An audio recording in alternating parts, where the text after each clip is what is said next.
Look at Commissioner Morris. I like that. I like that. You just set the bar way too high for the rest of us, but thank you all for being here and welcome. And let me call the December 11th regular meeting of the Commission to End Homelessness to order. Let me begin with the Pledge of Allegiance. If I can ask Commissioner Morris to lead us in that, that would be great. I pledge allegiance To the flag of the United States of America and to the republic for which it stands, one nation, under God, indivisible, with liberty and justice for all. So my apologies, everybody, for coming in a little late. We have a very packed meeting today. We're going to try to get through it as quickly as possible. The good news is that we won't be reconvening until February of next year, so we're going to try to pack it all in today. But let me just go ahead and begin today's agenda for today. It contains a brief general description of each item to be considered. Except as provided by law, no action shall be taken on any item appearing on the agenda. The Commission to End Homelessness encourages public participation. So if you wish to speak on any item appearing on the agenda or during general public comments, please complete a speaker request form and turn it in to the clerk prior to reading the item. Speakers will be given up to 3 minutes to speak. The clerk will run the timer and announce when your time is up. The public may also can also submit and be electronically email us a message at response@ocgov.com. And with that, we'll go ahead and move on to roll call. Madam Clerk. Thank you. Commissioners, please indicate your presence when I call your name. Commissioner Sarmiento. Here. Commissioner Wagner. Commissioner Vanderpool. Here. Commissioner Kim. Commissioner Rose. Commissioner Parks. Here. Commissioner Hawley. Here. Commissioner DiMitropoulos. Here. Commissioner Bustamante Pixa. Commissioner Hurst. Here. Commissioner Twan. Here. Commissioner Davis. Here. Commissioner Ivins. Here. Commissioner Spitzer. Susan Price on behalf of DA Todd Spitzer. Commissioner Cunningham. Here. Commissioner Afable. Commissioner Wyatt. Here. Commissioner Peineman. Here. Commissioner Bruno Nelson. Here. Commissioner Rios Faust. Here. Commissioner Morse. Here. Thank you, and Chair, we do have a quorum. Thank you for that. As a reminder, please be aware that the room is hot mic'd for the live streaming of the meeting. Additional microphones are placed on the table in front of you. Commissioners, please speak into the microphone so it may pick up your comment for the live stream. Please also try to keep side conversations to a minimum as they may be picked up by the microphones throughout the room. I should have began by saying happy holidays to everybody. It's great to have all of you here with us. We're starting to see a little bit more festive weather, festive sweaters and gear, so that's a really good thing.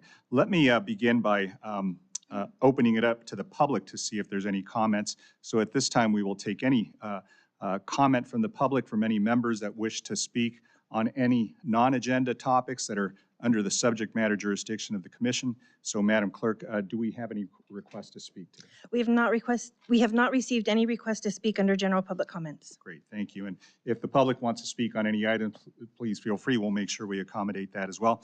And what we did, you'll note that we moved the commissioner comments up on the agenda for now, so we can assure that we hear updates from commissioners that you may have on efforts, resources, collaboration that you're participating in and that may address homelessness in our county. So I wanted to make sure that we do that as well. So let me go ahead and open it up to the Commission and Commissioners to see if there's anybody that wishes to give us an update. Now is the time. We know that if we run a little long, we may not be able to capture everybody's comments, so we just wanted to make sure you had an opportunity to address your fellow commissioners, the public, and let me go ahead and open it up to see if there's any comments.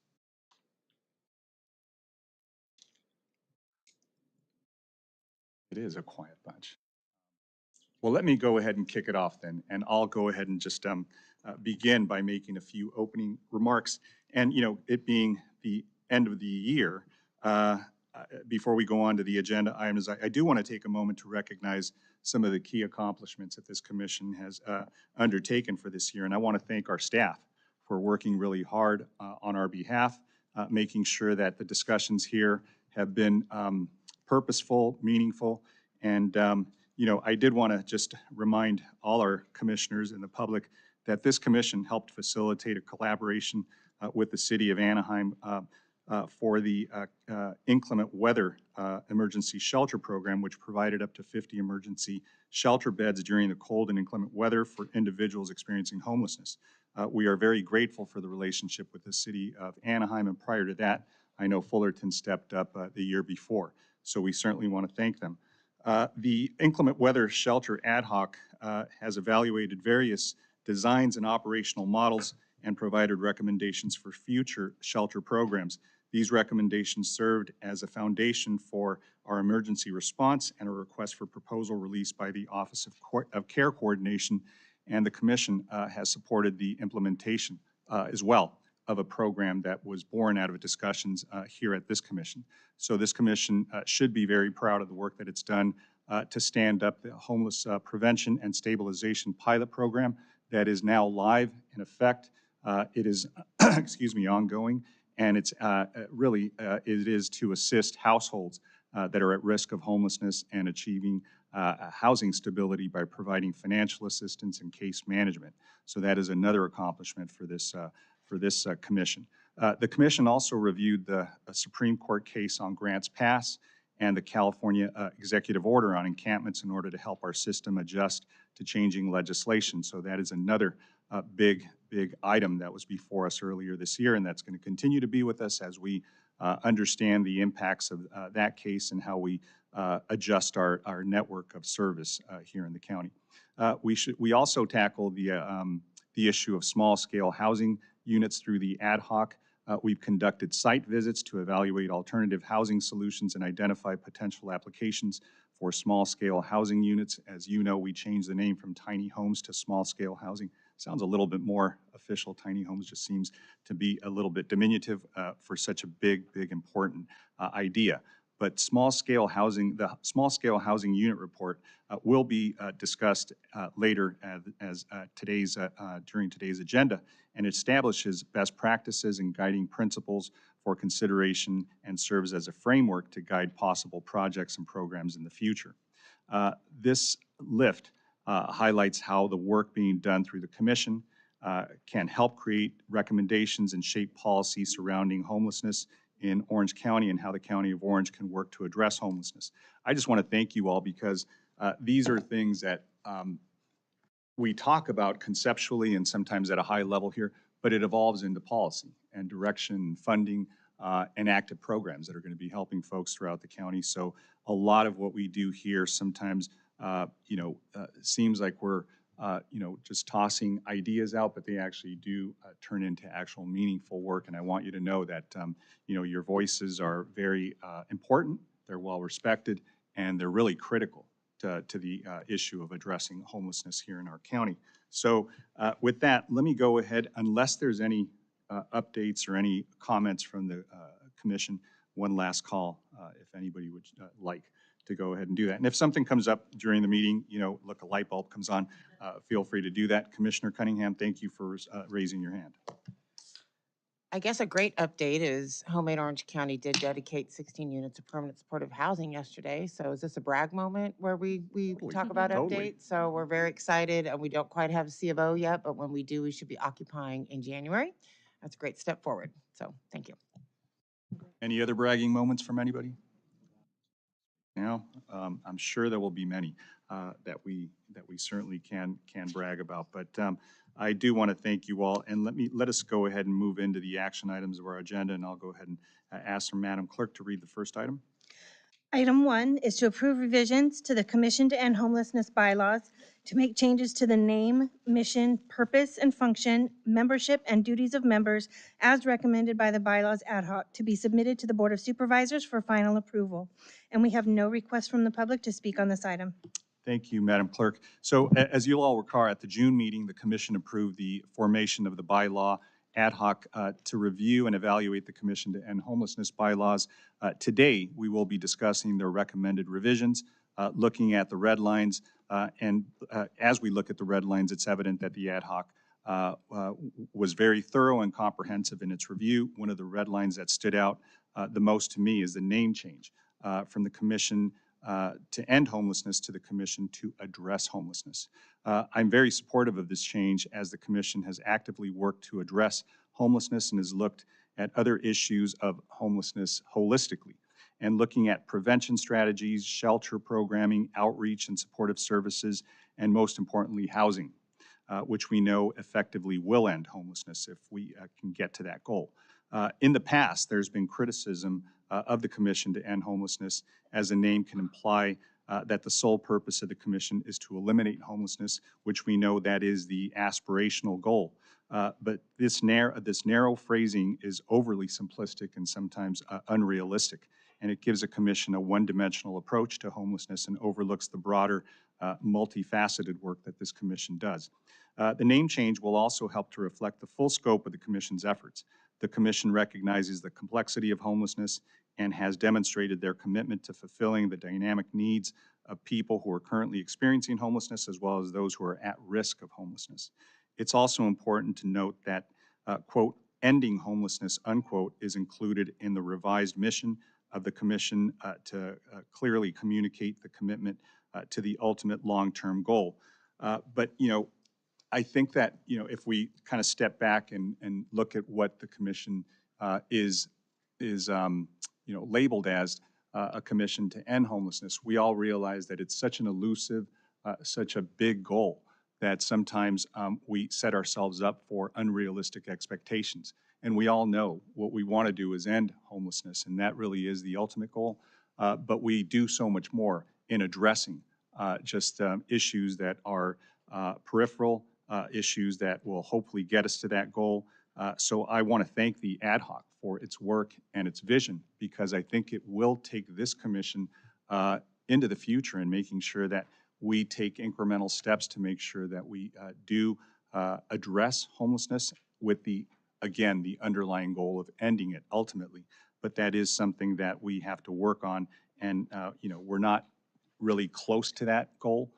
So we want to make sure that we are nimble enough and flexible enough to handle a lot of the issues that are, again, adjacent and complementary to addressing, ending and addressing homelessness. So I want to thank them for their work. I also want to say on the membership recommendations, I'm really, you know, grateful to all of your suggestions and from the red lines that you've made. I know one of the comments that I made was, you know, how can we make this a more functional, you know, really a commission that's more active, right? Where we hear all your voices, because you all reflect a part of our community that's so critical to addressing homelessness that, you know, I think the ad hoc's recommendation is to keep the number the same, I think at 19, but we're going to be incorporating a couple of voices that were non-voting members.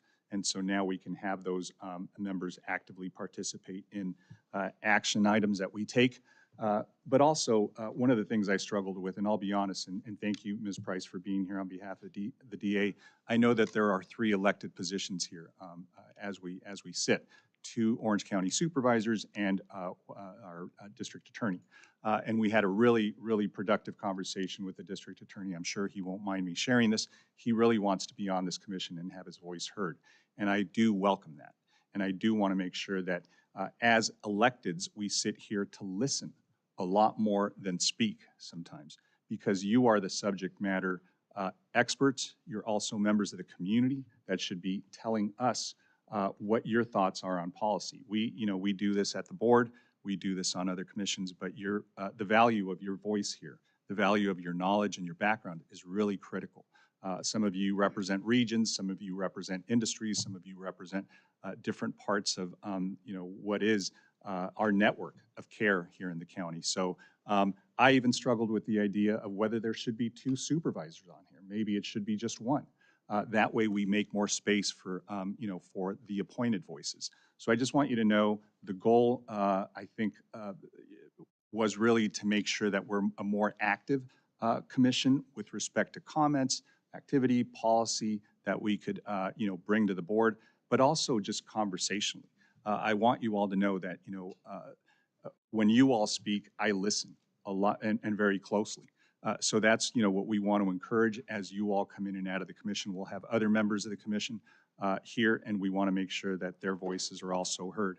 So That really is the goal. I hope that, you know, that it comes in good faith and good spirit, but the conversation with the DA was, you know, let's make sure we, you know, keep his voice on here. Let's make it a productive next year where we're, you know, not only just considering issues, but we're actually also recommending issues. Because in the end, this is an advisory body. We have really no, you know, no right to, you know, legislate from here.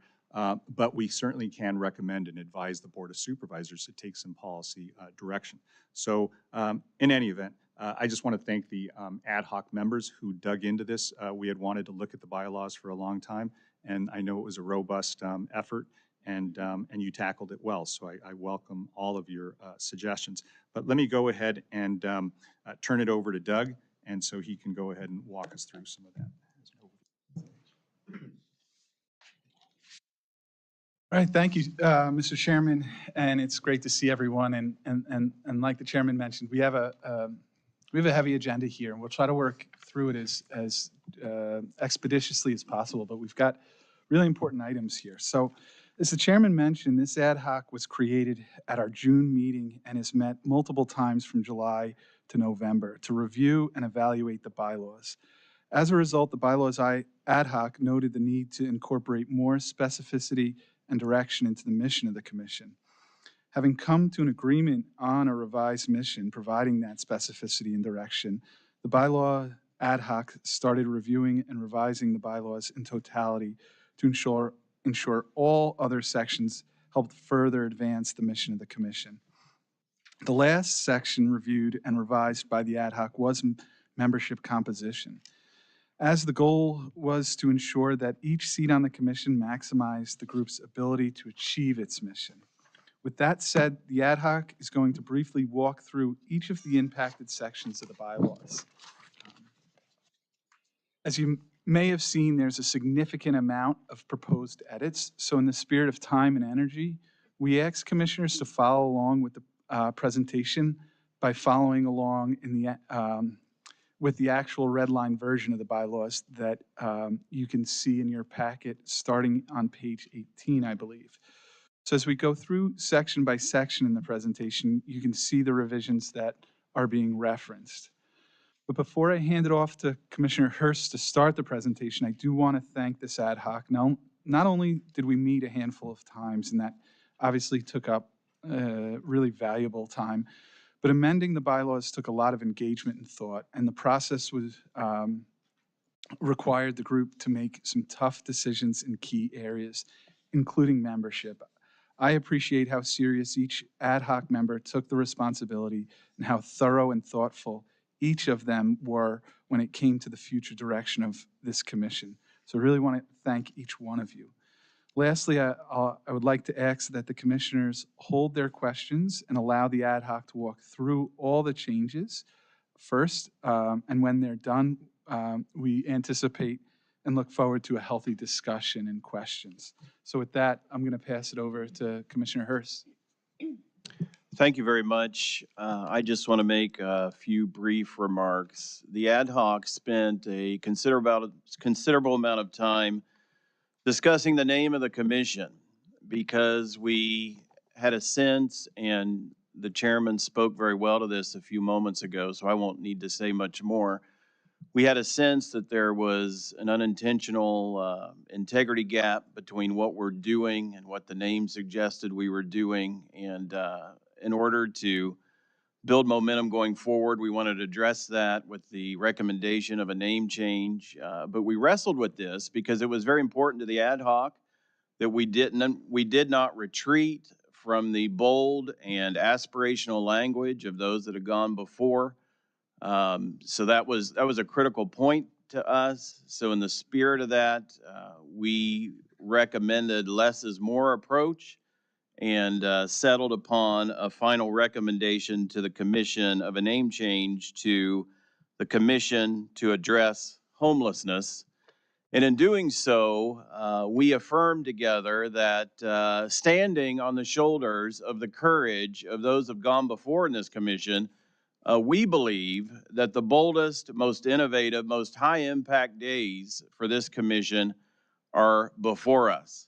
So that's important that you capture the spirit of the ad hoc when we make this name change recommendation, that the best days for this commission are yet to come, and that there's a tremendous spirit of anticipation on what we can all do in a community transformation way when we join arms and hearts together. So we wanted to make note of that. And with that, I build upon the comments by our chair and don't particularly think much more is needed to say there. We also made some key changes, edits to the mission. We updated to provide clarity on the role of the commission in Orange County and the work that goes into ending homelessness, working specifically to integrate our homeless services system pillars into the mission so that it is directly guiding the work we are collectively doing. That is the framework that shaped the edits for the name and the mission recommendations, and we submit them respectfully to the commission at large. Thank you. Turn that back to you, Doug. Yeah, I'll pass it over to Commissioner Cunningham. Great, thank you, Doug. So I would like to talk about the purpose and function of the commission. So in the first article, we made some administrative changes such as the address, since we're in a completely different building now. But more importantly, we wanted to make sure that the purpose was aligned with our 4 pillars of prevention, outreach, supportive services, shelter, and housing. And make sure that we talked about the purpose and facilitating our communication, collaboration, and coordination between public and private entities. We felt that that was very important to add into what the purpose was of the commission. We also wanted to really expand out on the function of the commission. So you'll find that there's numbers 1 through 9, and more importantly, I'll point to a couple of them. 7, 8, and 9 were big additions to the end. Supporting homeless prevention efforts to keep people stably and permanently housed. Number 8, to conduct research, evaluation, and education related to its purpose, including collecting information related to people at risk of homelessness, people experiencing homelessness, and the Orange County system of care. And then number 9, making sure that it was very clear that the commission is an advisory body to the Board of Supervisors. We do not adopt policies, review or approve individual agency or department staffing and/or budgets, or mandate a course of management services by any agency or department or direct agency or department work. We wanted to make sure that that was very clear in the bylaws. Am I doing Article 2 as well? Oh, no, that's someone else. Never mind. Maurice. So as you can hear, the ad hoc really focused on starting with what's the mission of the commission, went to purpose, and then really based on defining the purpose, thought that we needed to align the membership with the purpose of the commission, which would allow us then to really drive all of the goals for the commission. And so we went through the membership with that in mind. A couple significant changes. One was a big one was to make sure that the COC representatives were voting members of the commission, since they are positioned to help advance the goals of the commission. Another one was to just update some minor language, but one was to remove the municipal fire department. Although they are valuable players at the table, felt like they could be brought in from time to time more in an expertise than necessarily being at the table on a regular basis. Just kind of speak to, the chairman spoke to the conversation around the DA's position, felt that after some conversation, felt that that did align with the 4 pillars and being able to move forward given the grants passed ruling recently, and that there's some work to be done. And then you'll note on the non-voting members, we wanted to also keep it open for when there are other system of care representatives that are needed at the table, that would be a discretionary position that could be brought in from time to time. Thank you. And I'll briefly talk about terms of office. The changes you'll see in this section regard to term limits of commissioners. So specifically, there's a proposed adjustment from a 4-term term limit to a 2-term term limit that would effectively start at the approval of these bylaws, the approval of the bylaws by the Board of Supervisors.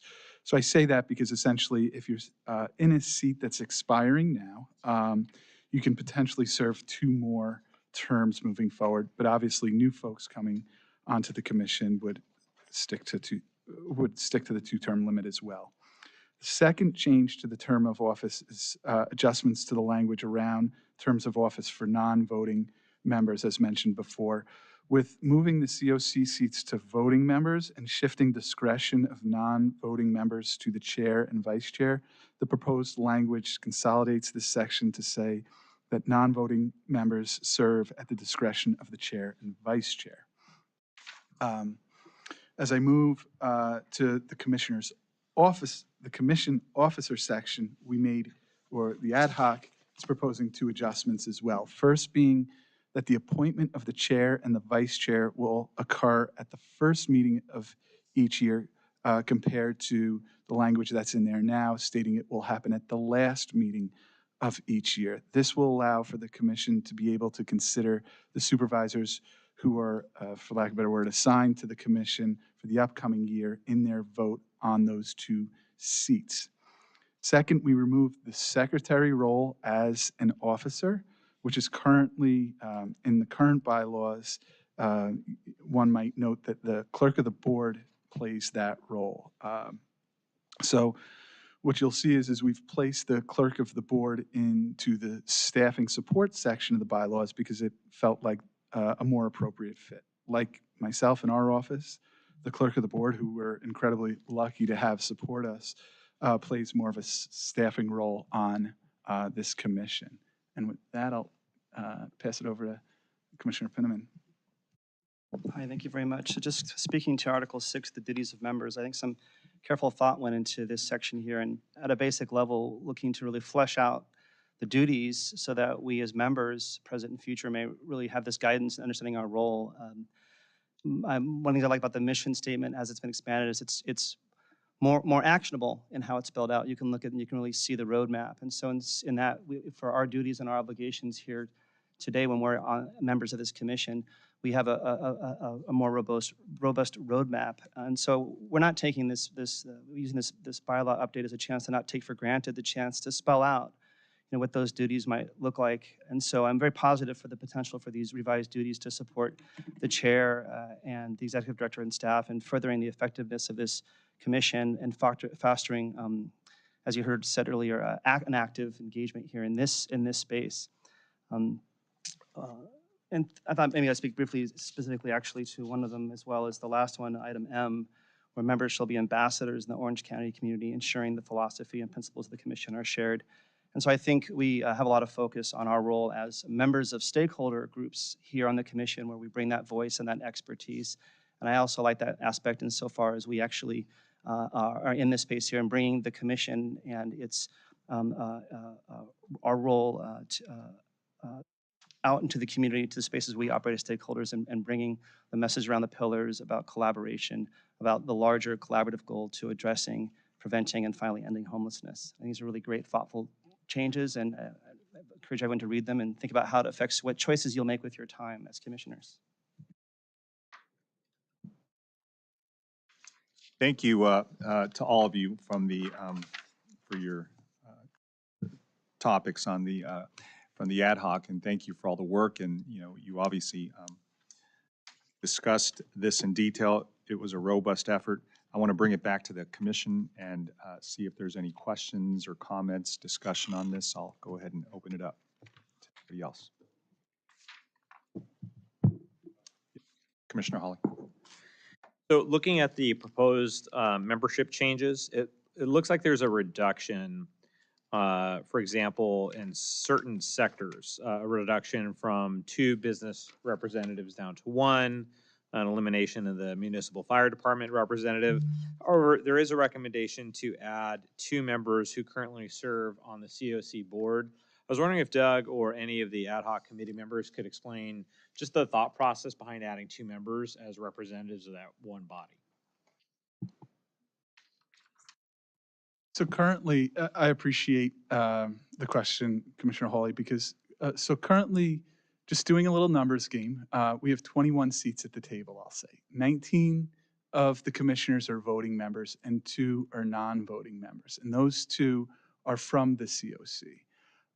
So the ad hoc, the discussion that was had in the ad hoc group was, A, the value that those seats have brought over the years to the commission. It felt like there didn't feel like a solid reason why they should not be voting members. Then looking at the role that the COC plays in the homeless system of care, especially throughout all four pillars, that's where I think the weight of 2 seats come to play here. To finish out the sort of math, we have 21 folks at the table today, 19 voting members and 2 non-voting members. What's being suggested is that the number comes down to 19, all of them voting members. As mentioned before, the 2 COC seats turn into voting members, and then the addition of a person with lived experience and expertise being added. So obviously, to get to a reduced number, you need to make some reductions, and that's where we see a reduction in the amount of at-large seats being proposed from 2 to 1. The business seats being proposed to go from 2 to 1, and then as mentioned before, the fire department seat going from 1 to 0. Thank you, Doug. Mhm. Any other, yes, Commissioner Wyatt. I will also thank the ad hoc group. I think from the amount of red in the red lines that you could tell that they've spent some time working in it. I do have some concerns that I think are worth just bringing up, at least and discussing. This is the second iteration of this commission now. The first iteration about 17 years ago, maybe, right? Something like that started, and it was very productive. They wrote a strategic plan that actually was quite well written and spent a few years doing that. After that, there never was a real purpose and action following that, and the commission began to really wane in terms of its focus, and lost membership and lost audience, and begin to basically not become relevant. So at the tail end of 2017, I believe, started, they decided that really was important to have the commission, and started to put the agenda together. And I think in about January 2018, really put the members together. And at that time, it was driven, and we had 5 ad hoc groups who had real targets to meet, and on a weekly basis, one on housing, one on mental health, one on data usage, and I don't remember exactly all of them, but all right. And we had a lot of audience, and we had a lot of people at the podium, making a lot of noise for us, because they really looked to us to help really deal with the homelessness in the county. And over time, we've changed a number of things, and we are sort of where the first commission ended up, where our amount of participation, our amount of recommendations, the work level has dropped, and you can nearly tell from the number of public speakers that the people who believe that we're going to make a difference has dropped. And I do think that it's critically important that we reinvigorate the commission's role and the belief in this commission to our public. I don't disagree with any of the general changes made to here. I'm not sure that they will be enough to really cause that level of action and participation. It will take, it will take a lot of work on the members of this commission to really step up and do work, and the agreement of the commission that we can have those working groups taking on real projects and bringing real recommendations to these, bi-monthly meetings, so we can pass recommendations on to the board. So I would have liked to see, and would like to see, some more things in it that relate to how we operate to bring actions together, and how the ad hocs work as a thought, so we can really make this commission a driver of suggestions to and recommendations to the Board of Supervisors. I mean, they have a lot on their plate, so they look to commissions like this to come to them with the driving ideas. And we haven't been as effective of that as I think we're capable of, based on the makeup of this 21 people around the table and the other ones involved. So I would like to see that more. I think this is the third iteration of going back after the name, and I'm in strong disagreement with changing the name.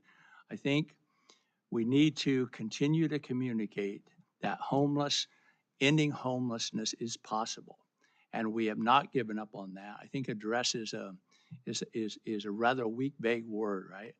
I wouldn't want to, we have a lot of social problems, and I don't want to address them. I want to end them. Right? I want to end racism. I want to end poverty. There's a number of things. I don't want to address them.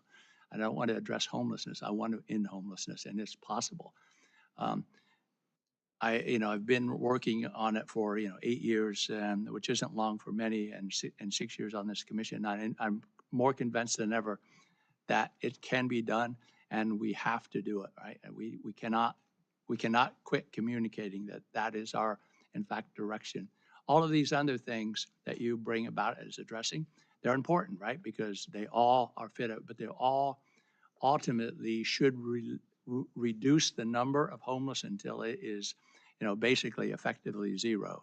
That it doesn't require us, So I worry about the name change in terms of reducing the communication to the public of what we're here for. I would like to be held accountable for ending homelessness, not removing it so we're not held accountable. I want to be accountable for that goal. So those are my comments and my concerns, but thank you. Thank you, Commissioner Wyatt. And I do think all of us here struggle with that, right? We want to make sure that we are balancing this issue, being realistic and honest with the public, while at the same time making sure that we don't reduce our expectations, what we'd like to see. So I certainly think it's a challenging idea. I guess for me, the title is less important than the work, right? The work is really, I think, to your point, what this commission will do is really how it will be judged later, right? If we can really propose some things that will make a difference, move the needle, make sure that that number becomes smaller, I think that's really what hopefully folks will look at later on as this commission continues to have a role in ending, addressing homelessness. I think that's something that we all want to see. Yes, Commissioner Morris. I would like to thank the ad hoc committee for the idea of eliminating the non-voting part. I've been on this commission for 2 years, and I almost feel like it's an acknowledgement of the work that I put in with the different ad hocs that I participated in almost an acknowledgement that I was doing work here, not sitting around. And I never, actually, honestly, never understood why they were non-voting in the first place. Thank you for that. Any other questions or comments from the board? Commissioner? Could I make a quick comment to Robert, Commissioner? I couldn't agree with him more.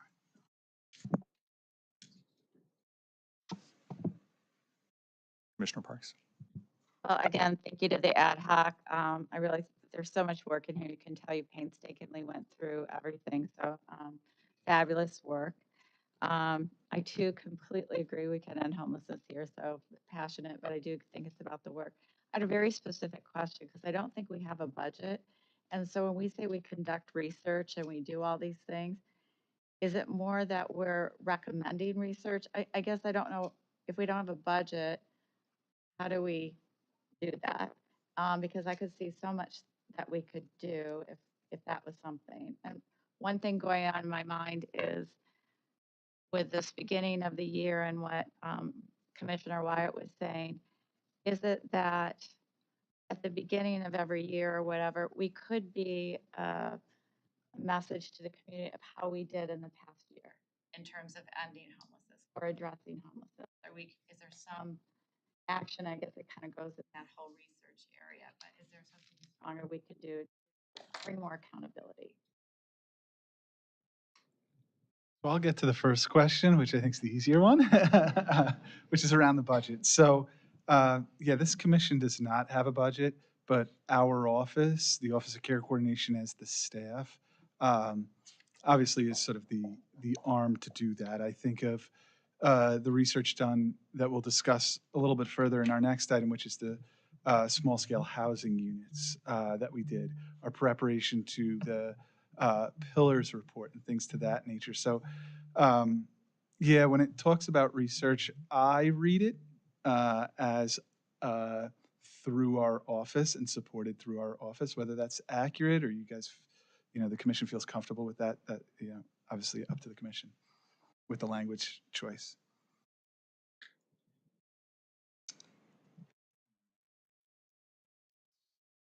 Any other comments from the commission? Any changes, revisions, anything further? Well, seeing none, I'll entertain a motion.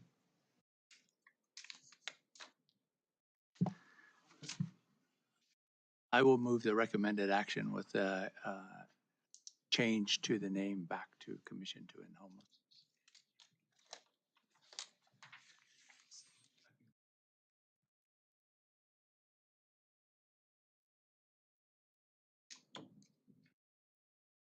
Yeah, I think Commissioner Cunningham moved the recommended item, and I believe your motion, Commissioner Wyatt, was to move the recommended item with the amendment to the name. So, Madam Clerk, I know that the way the board does it, it does the underline, right? Motion first. Yes, the original, the original motion usually stands unless it does not receive a second. So we would dispose of that motion first before we would take any subsequent motions. And I believe I heard a second from somebody on Commissioner Cunningham's, or did I just missing? We have a second from Commissioner Parks on Commissioner Cunningham's original motion. So why don't we go ahead and take a vote on that? And Madam Clerk, I'll turn it over to you. Are all those in favor? Aye. All those opposed? So the motion passes with one opposition from Commissioner Wyatt. Thank you, everybody. That was a meaty item. Let me go ahead and have the clerk read the next item.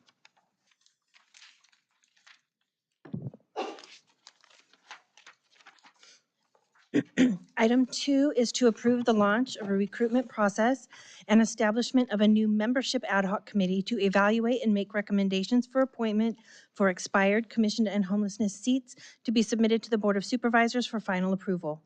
And we have no request from the public to speak on this item. Great. Let me go ahead and bring it back and turn it over to Doug. Yeah, so I know the action item up here on our slide says number 1, but it's really number 2. What we want to do is, A, present a transition plan that impacts, obviously, action item number 2. With the commission approving action item number 1, which is to bring the revised bylaws up to the Board of Supervisors for final approval. I wanted to briefly walk you all through our transition plan because there's a handful of moving pieces. First, our office will bring the revised bylaws to the Board of Supervisors in January for final approval. If approved, we will start the recruitment process for the expired and new seats. If you flip to page 8 in your packet, you'll see that there are 10 seats that have expired, some in August, others expired earlier this month. Our office has been intentional about not recruiting for those seats, knowing that this work with the bylaws was going on and was going to have impacts on several seats.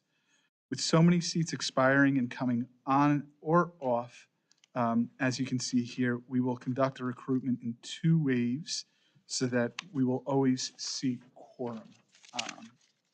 Ideally, by our June meeting, which is only 3 meetings away, believe it or not, we will have finished the transition and the last of the new members will be seated. As I, for 1 second. So we have these 10 seats that expire with the approval of the new bylaws. 3 additional voting members are to be brought on. Creation of this ad hoc is not only to work on those recruitments, but to also work with our office to refine the application process within the recruitment. There's always been discussion about how we might want to expand our application slightly. The current moment, it's really asks very basic questions and arguably doesn't provide enough of a picture of the applicant and why that applicant would be a good fit. So we're looking for the ad hoc to help us make appropriate adjustments to the application, but also ensuring that the application doesn't turn into something incredibly extensive as well, so that it's the right size. So before I pass it over, the other thing I'd like to say is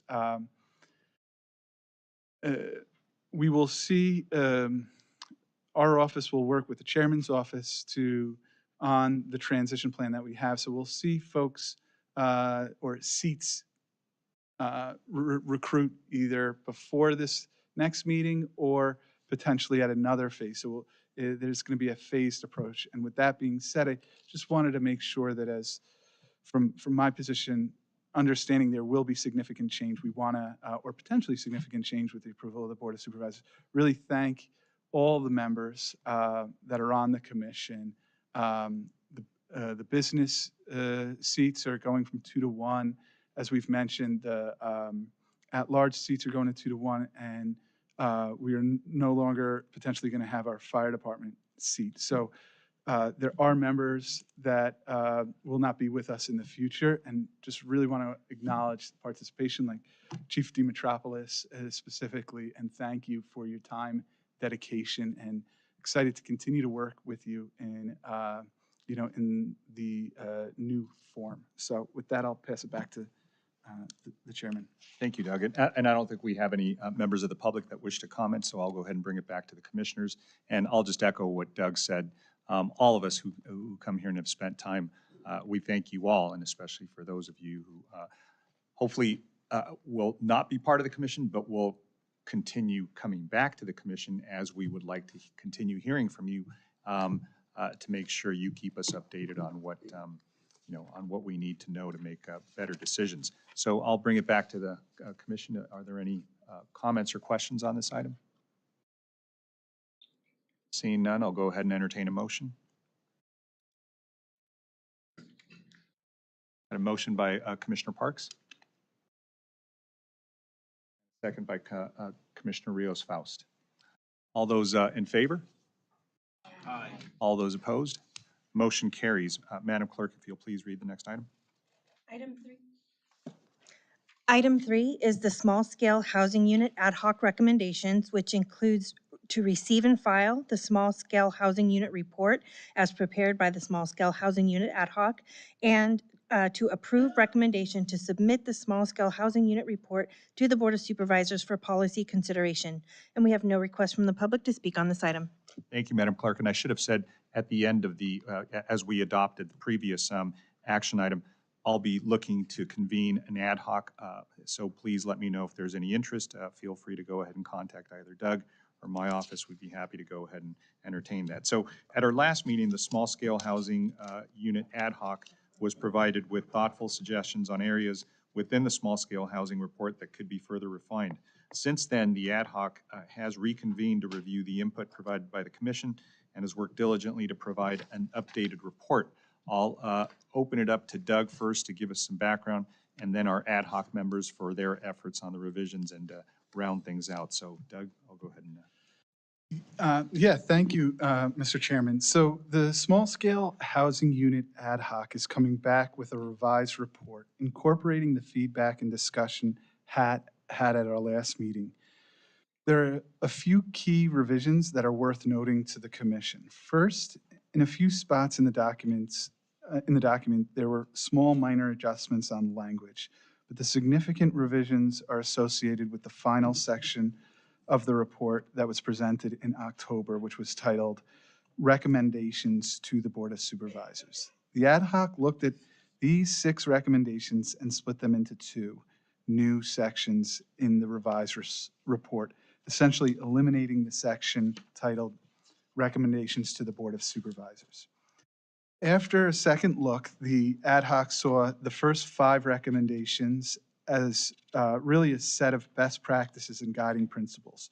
So after some slight wordsmithing of those 5 that was suggested at our last meeting, those 5 recommendations were lifted into a new best practices and guiding principles section of the report. For the 6th recommendation, which received the most discussion at our last meeting and stated, or the beginning of it stated, it is recommended to direct the County of Orange to explore a small-scale housing pilot.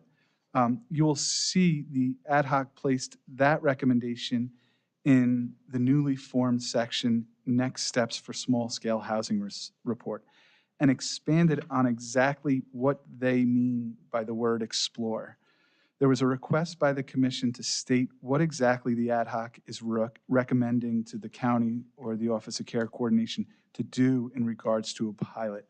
The new language, which you will find on the last page of the report or page 41 of the commissioner's packet, provides that clarity. Lastly, as you may already be picking up through the language I've used, the format of the report was adjusted to mirror the format seen in our Pillars report. This format, specifically the addition of the Next Steps for Small-Scale Housing Report section, is believed to be the best vehicle for the recommendations from this report to move forward. Additionally, you will see each of the next steps pertain to different groups and not just the Board of Supervisors. The first next step does recommend that the Board of Supervisors incorporates small-scale housing units into their strategies to address homelessness. The second step focuses on you all as commission members to champion the best practices, guiding principles, and commitments in the report. The third recommendation, which is that recommendation 6 that I was referencing from our previous report, speaks really to the responsibility of the Office of Care Coordination. As we move forward with the 2 action items on today's agenda, we ask the commission to receive and file this report, and we ask for the approval to bring this report to the Board of Supervisors for receive and file for policy consideration. We are following the same process for bringing this report up to the Board of Supervisors as we utilize for the Pillars report. Our office will be briefing the report to each board office prior to the board meeting it's agendized at, allowing us to walk through the report with each office separately. When the item is agendized, there will be an opportunity for public discussion or discussion amongst the supervisors on this item. And then the approval of a receive and file item at the Board of Supervisors will support our office and the commission to share the report widely and work on the next steps outlined in the report.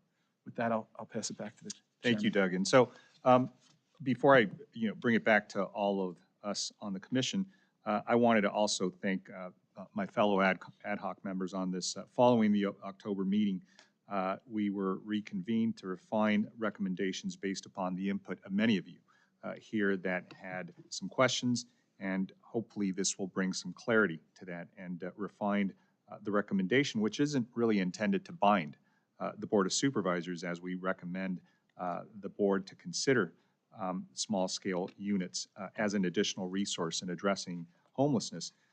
By incorporating small-scale units into the county's approach, the board gains another tool to adapt the evolving needs, explore innovative strategies, and better serve the unhoused population. So I think, this is something that at the ad hoc, and I'll go ahead and welcome, and invite other ad hoc members to comment as well.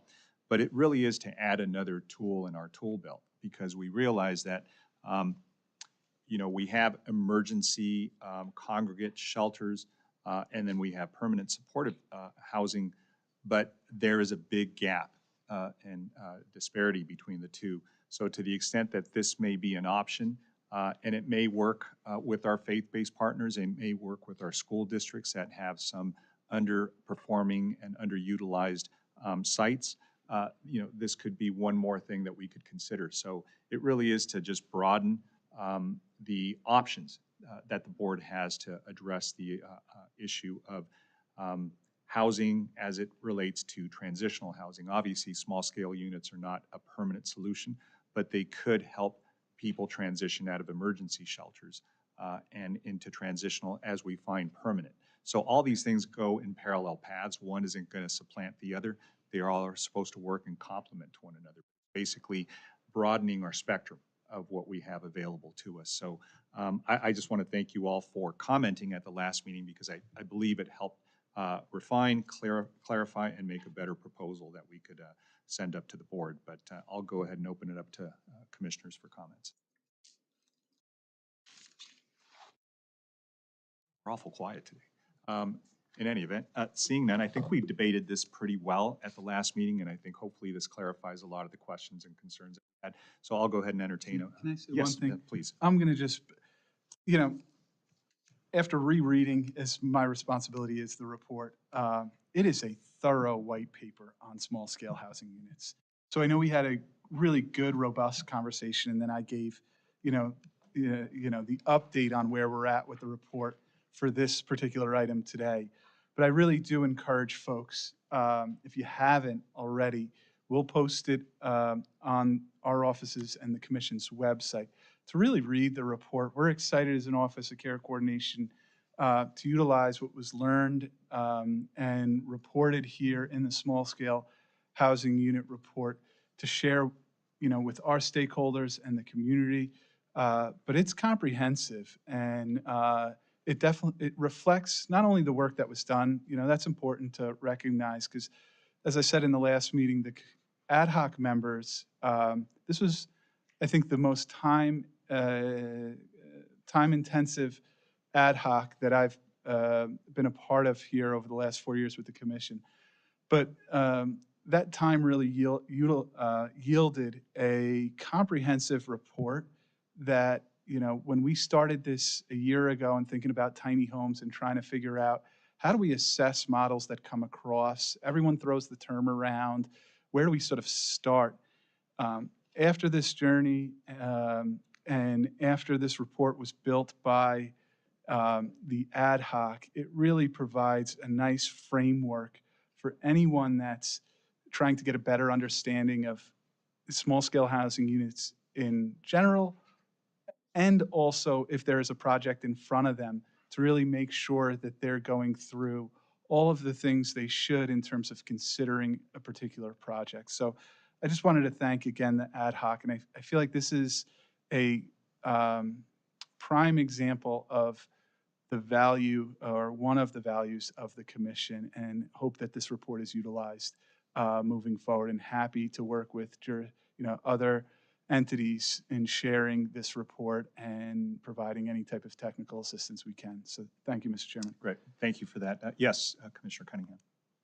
Thank you. I just wanted to add that it was really helpful for the feedback that we received at the last meeting to really refine our recommendations up to the Board of Supervisors. So we appreciated specifically Commissioner and Supervisor Wagner and Commissioner Spitzer's comments back, because it helped us really relook at what we were recommending and make sure that we were very clear on what we wanted to say. So thank you. Thank you for that. And I know our CEO is here, and so, I want to make sure that clearly, I think the ad hoc was specific in saying this isn't binding on the board. In fact, if anything, it gives some flexibility to the extent that one of our cities, one of our partners, whether, now as a result of SB4, there are, faith-based partners, school districts, again, that want to propose something in their jurisdictions, we're able to at least respond in a way that now we have some guidance and some direction and a policy. So I think that's the real value. But in any event, thank you all for your input and your help on this. So I'll go ahead and entertain a motion on this item. Commissioner Cunningham moves the item. Is there a second? and a second by Commissioner Davis. All those in favor? All those opposed? Motion carries. Thank you, everybody. Let me go ahead and ask the clerk to read the next item. Item 4 is to approve the proposed Commission to End Homelessness 2025 meeting schedule calendar, and we have no requests from the public to speak on this item. Great, thank you. Let me go ahead and see if there's any members of the public. No members of the public wishing to speak. Let me go ahead and bring it back to the commission. Any questions or comments on this item? Seeing none, I'll entertain a motion. Commissioner Parks. Commissioner Bruno Nelson moves, and a second by Commissioner Parks. All those in favor? Aye. All those opposed? Motion carries. Thank you. Madam Clerk, if you'll read the next item. Item 5 is to approve the Commission to End Homelessness minutes from the October 2nd, 2024 regular meeting, and we have no requests from the public to speak on this item. Thank you. I'll go ahead and entertain a motion on this item. Moved by Commissioner Rios Faust. Is there a second? And a second by Commissioner Tuan. All those in favor? Aye. All those opposed? Motion carries. That takes us to the presentation portion. I'll go ahead and turn it over to you, Doug. Yeah, sure. I'm sorry, let me read the title. Oh, I'm sorry, go ahead. Item 6 is a presentation titled Housing Authority Overview, Rental Assistance Programs and Affordable Housing, presented by Julia Bidwell and January Johnson, Orange County Housing Authority, Grace Stepter and Karen Cardwell, Anaheim Housing Authority, Judson Brown and Maria Hodson, Santa Ana Housing Authority, and Maria Covarrubias and Tiana Fee, Garden Grove Housing Authority. So And we have no requests from the public to speak on this item. So we were on such a rhythm, I just started going a little too fast and stepped on your script. So sorry about that. Seeing no members of the public asking to comment on this item, let me just remind us that at the June meeting, several of our commissioners expressed interest in learning about more about the public housing authorities and the use of housing vouchers, housing choice vouchers. So today we have representatives from all 4 of Orange County's housing authorities, Anaheim, Garden Grove, Santa Ana, and Orange County, to review their programs with us. I appreciate all of you attending and coming forward. We look forward to hearing and learning more about what each of you all do. And I'll go ahead and turn it over to Doug before we jump into our presentation. Yes, so thank you. This is as the chairman mentioned, a follow-up to a commissioner's request, a group of commissioners' requests back in our June meeting to get a better understanding and a presentation by the housing authorities here in Orange County. We're really lucky to have 4 sets of experts leading the different housing authorities here in Orange County. They lead by example when it comes to collaboration and a willingness to work not only together as housing authorities, but with the homeless system and greater community at large. All 4 groups are great partners with our office, the Office of Care Coordination. And I knew when the commission made this request that all 4 housing authorities would be more than willing to present. We had them, I do want to note, we had them slated for our October meeting, but due to having a packed agenda back then, we had to ask them to push back to this meeting. So I really appreciate the group's flexibility, and I'm excited to have them here today to present to the commission. So thank you for coming here today and presenting on the great work you guys do every day. With that being said, I think January Johnson from OCHA, who oversees the Orange County Housing Authority efforts, will be leading us off today.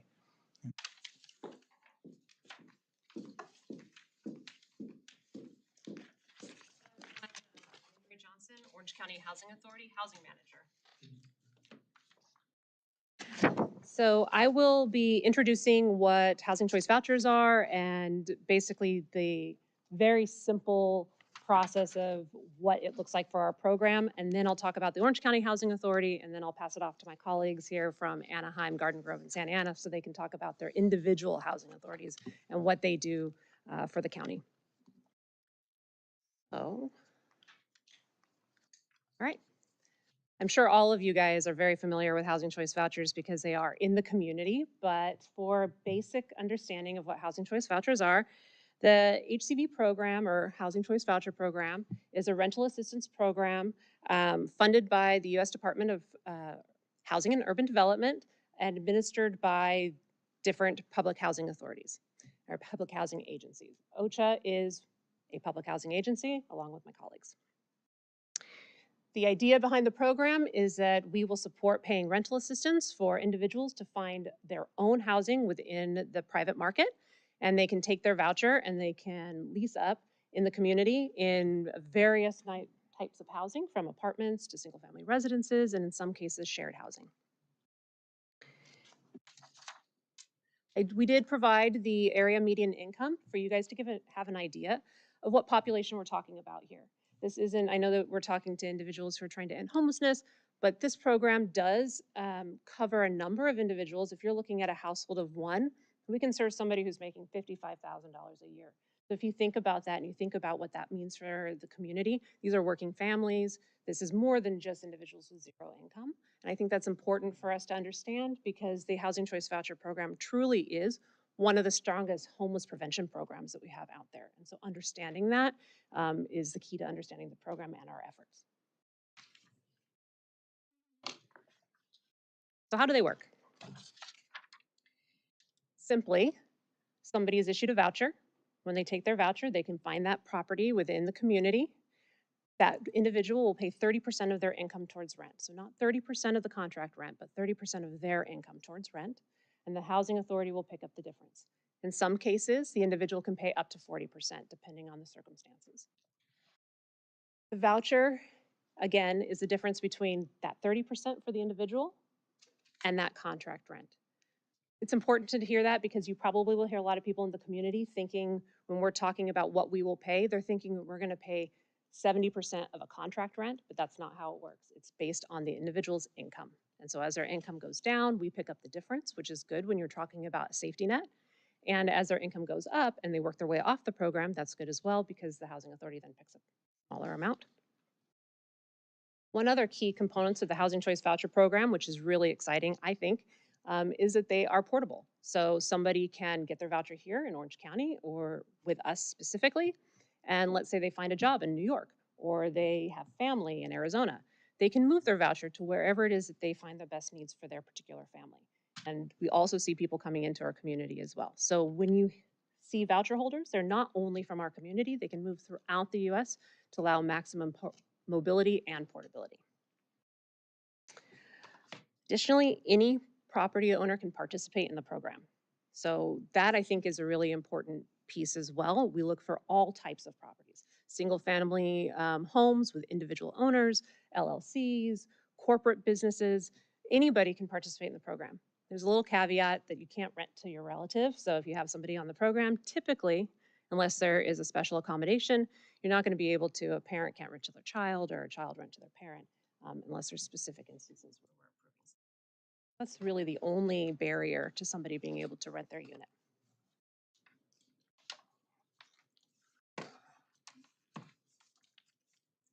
There are 4 housing authorities in the county.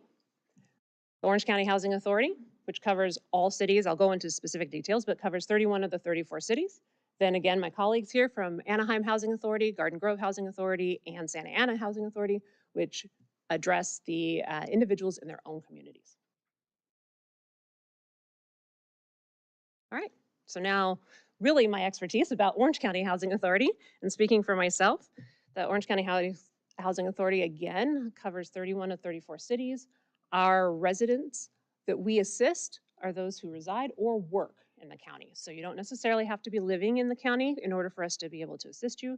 You could be living in Long Beach, but you have a job in not Garden Grove, but you could have a job in Fullerton, and we would be able to assist you with our program. We currently assist about 13,000 households. Those aren't individuals, those are households.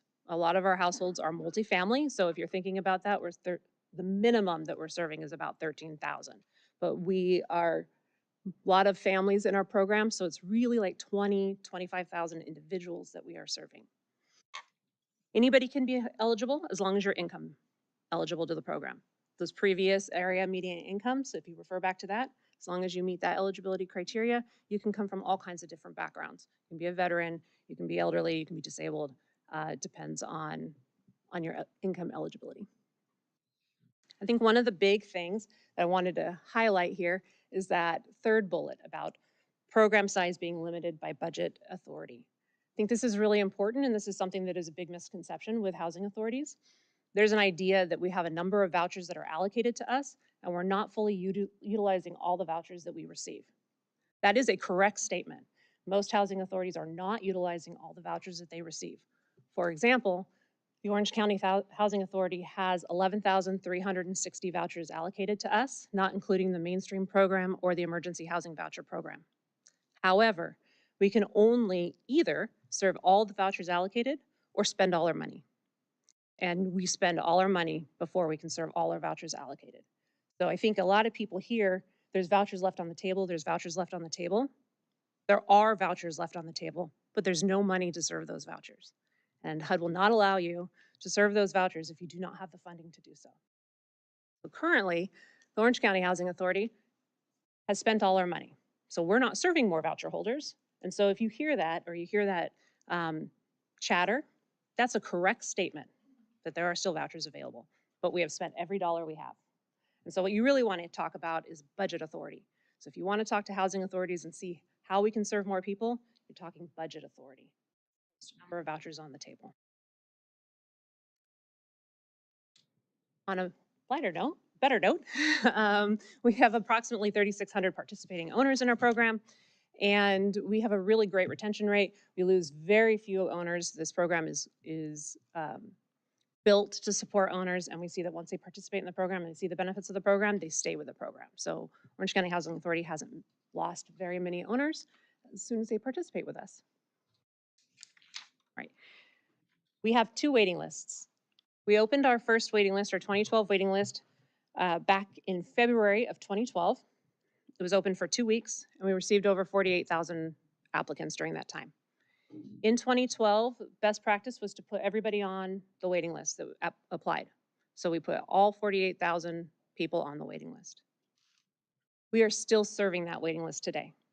So somebody that applied back in February, still on that list today. We have 1,850 people that are still on that list today.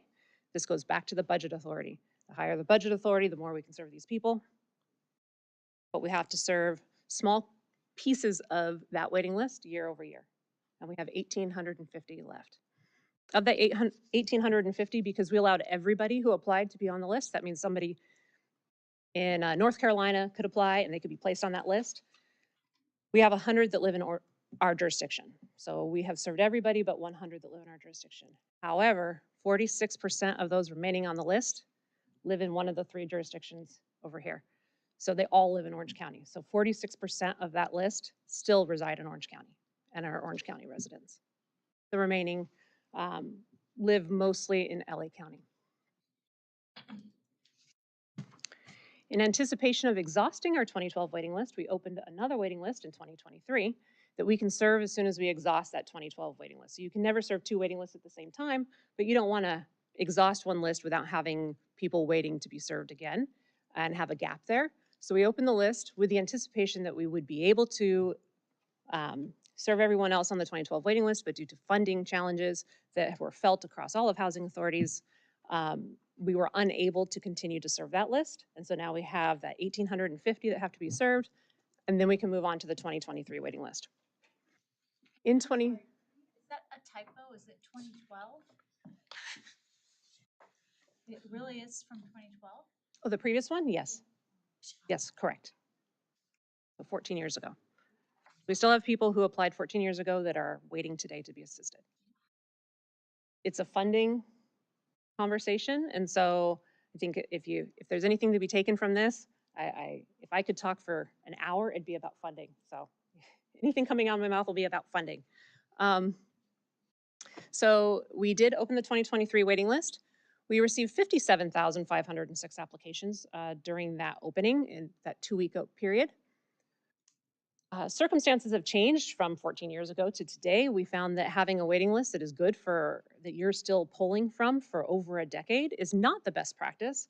And the best practice is now to have a smaller, more manageable waiting list that you can move through on a more reasonable period of time, 4 to 5 years. And then you open the waiting list again and you serve the people who are in need at that moment over a 4 to 5 year period. And so we randomly selected 12,000 from those 57,000 so that we could have a manageable waiting list so that you're able to work through your waiting list on a more reasonable basis. So we now have a waiting list of 12,000 people on our 2023 waiting list. And we will begin to be able to serve them as soon as we exhaust those 1,800 that are on our 2012 waiting list.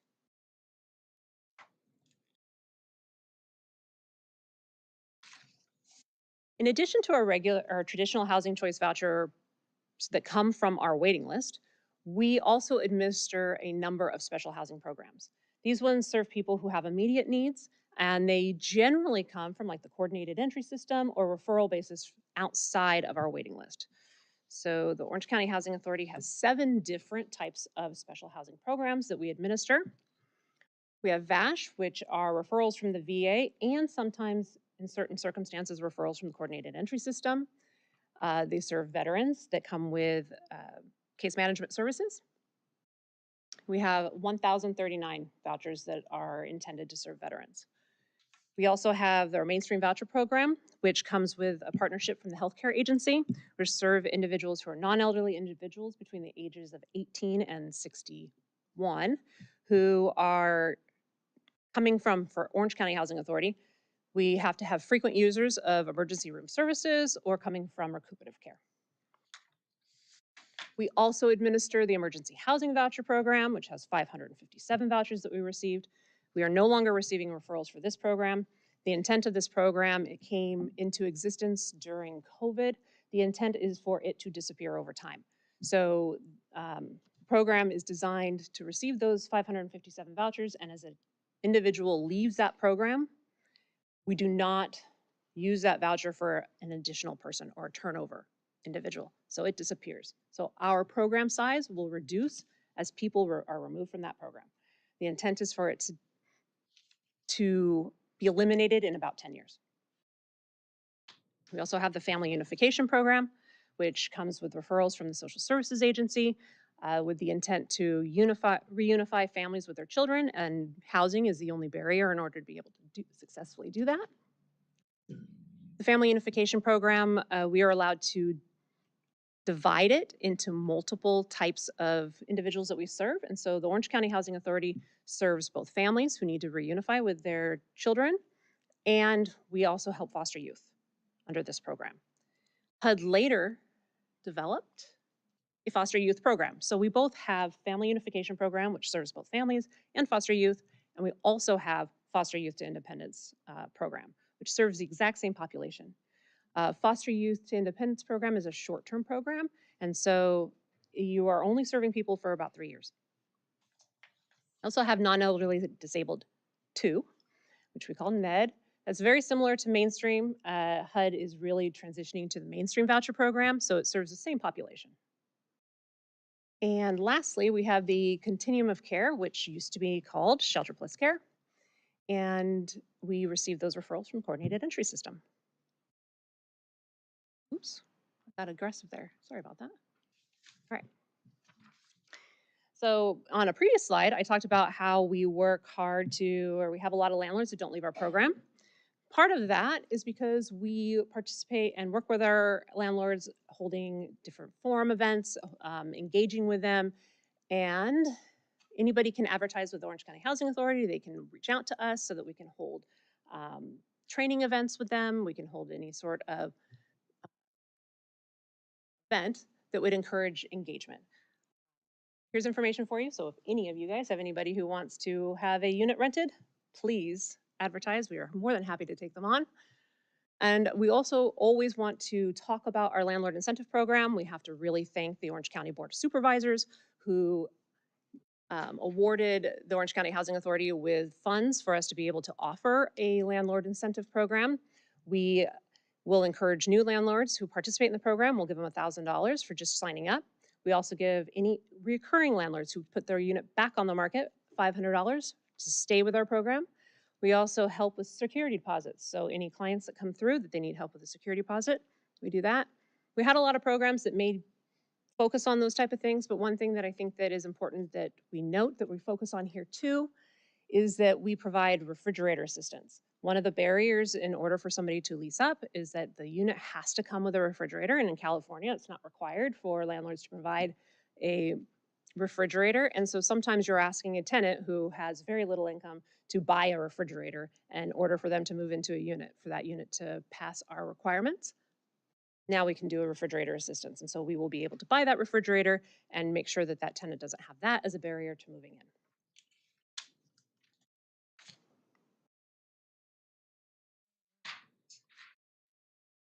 I think this is the last slide you'll have from me. So our third type of program that we have is our project-based voucher program. This is an exciting program as well, and this is when you're talking about expanding affordability or affordable housing opportunities in your community. That's tied to our project-based voucher program. One of the great points of the project-based voucher program is that it's really desirable for developers. I'm sure any of the developers who are in the room understand how important it is when you're having AMI limits on a unit. The project-based voucher allows that person or that developer to rent that unit at fair market rent. And so when you're talking about making a project profitable or at least even break even, having a project-based voucher in that unit makes all the difference. The Orange County Housing Authority, or HUD, allows housing authorities to project base up to 20% of their units, allocated units, towards project-based vouchers. So if we have 11,360, we can project base up to 20% of that. Right now, we're at about 11% of that 11,000 that we're project basing. But we currently have vouchers all the time in the pipeline, and we're looking to hit that 20% mark. Referrals for this program, these programs come through the coordinated entry system. The population is somebody that has to be experiencing homelessness. The best way to connect somebody to a property like this is through 211. Currently, we have 31 projects with a little over 850 people being housed, and we have 8 projects under construction right now. So a pretty robust portfolio in an area, if you're comparing us to other housing authorities like large housing authorities, LA County, things like that.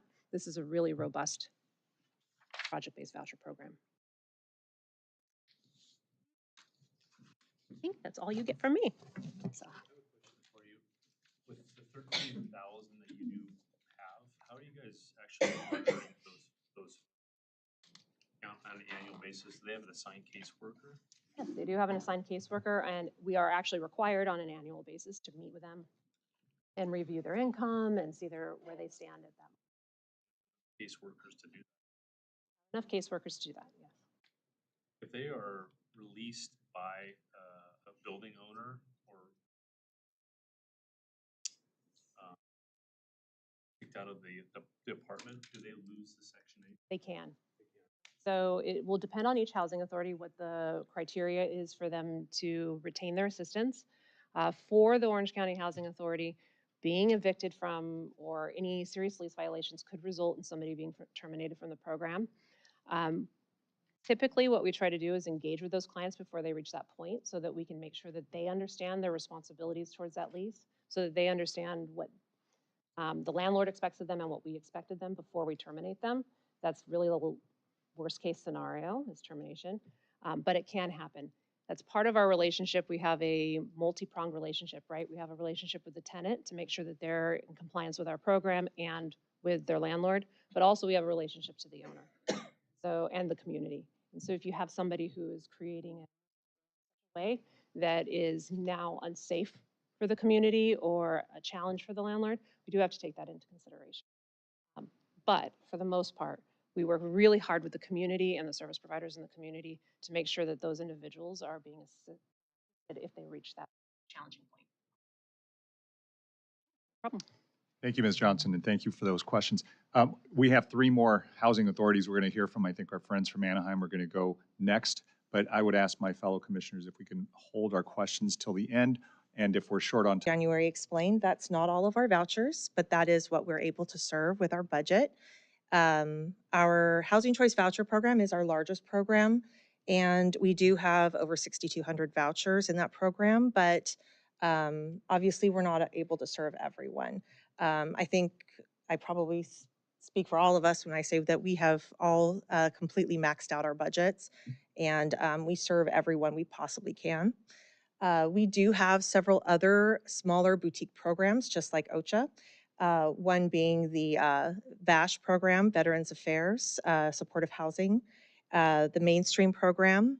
We have our non-elderly disabled one program, and also our Housing Choice Vouchers, as well as our housing opportunities for persons with AIDS or HOPWA.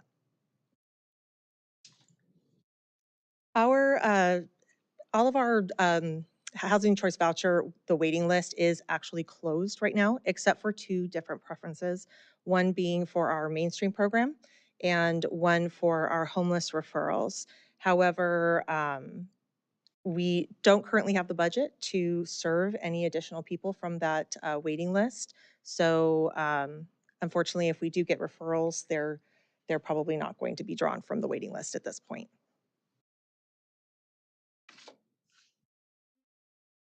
How does this?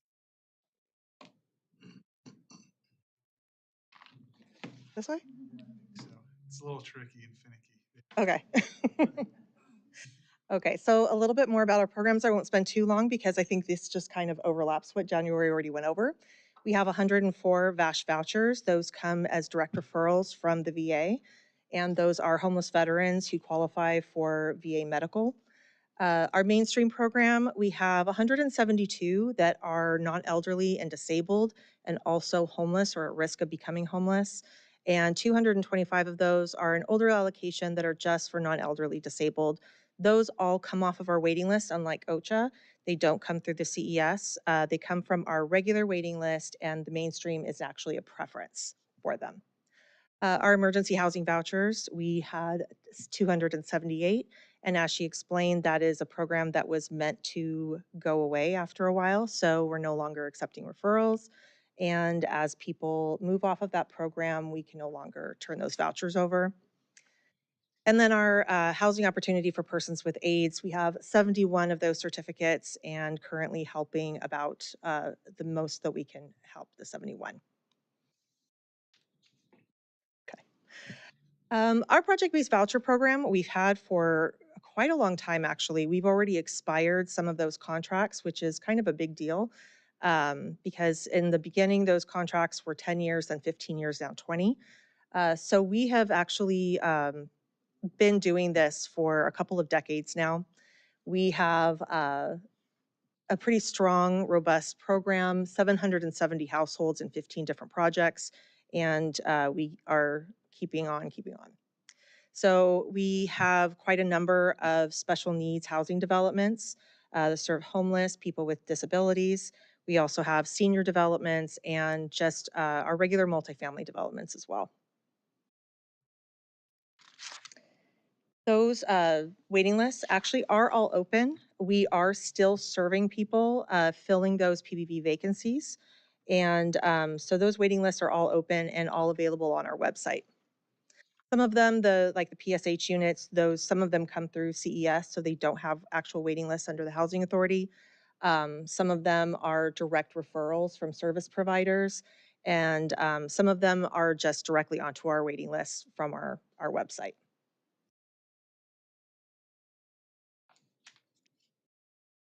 So just wanted to highlight some of our more recently completed projects.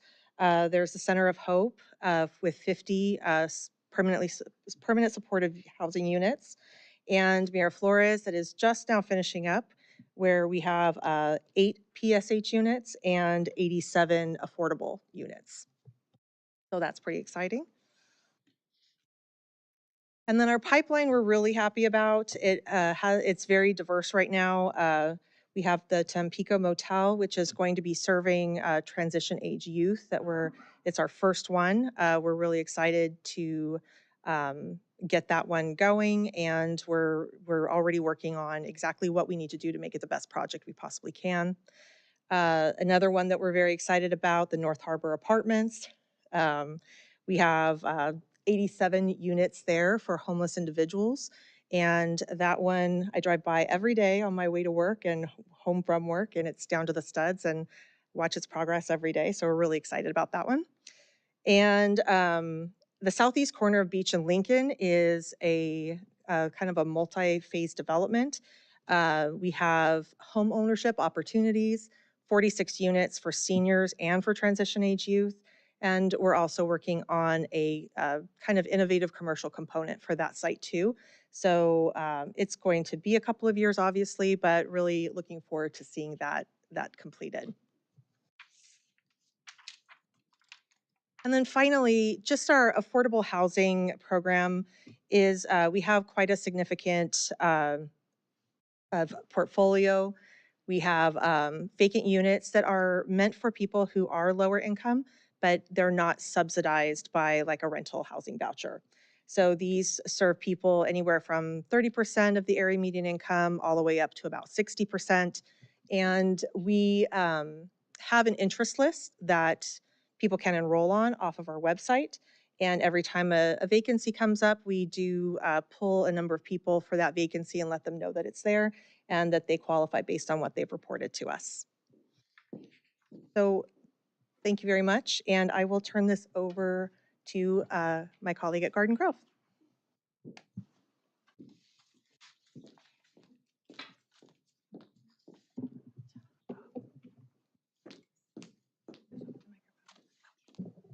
We were getting feedback that the microphone was not working, so we're swapping out the microphone. Sorry, guys.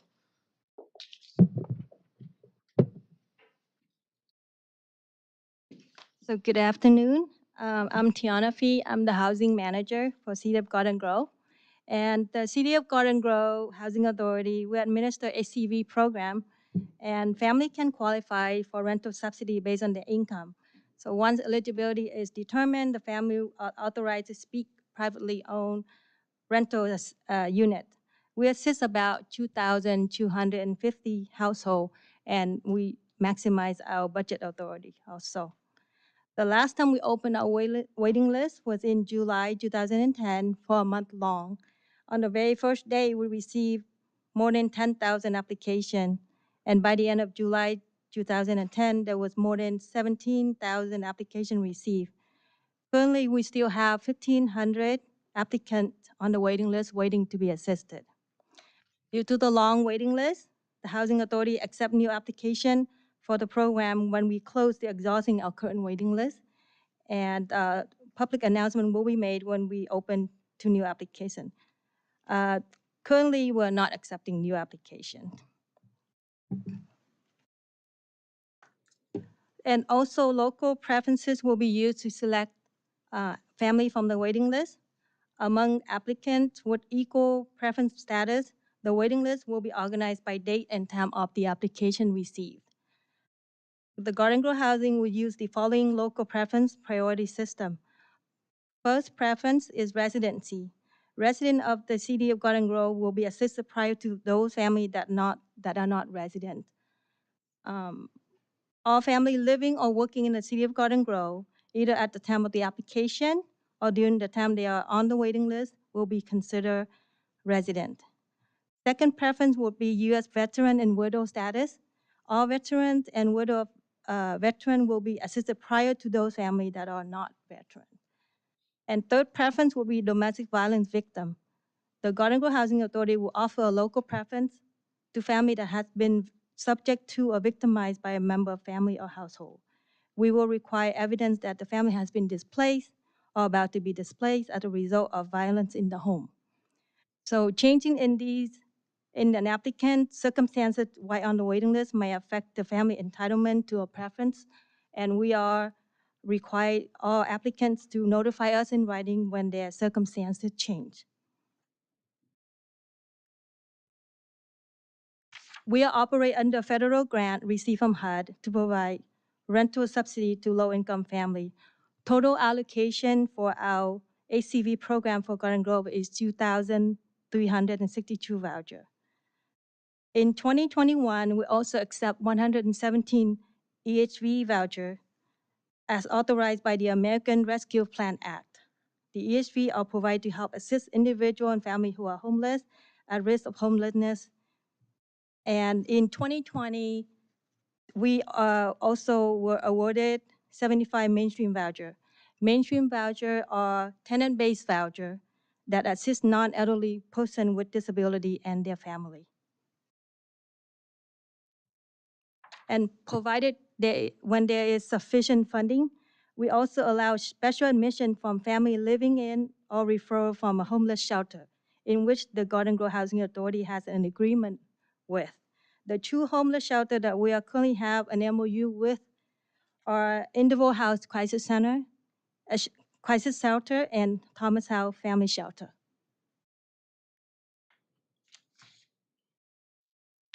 Thank you. My name is Monica Covarrubias, and I oversee all of the city's affordable housing projects and homeless services.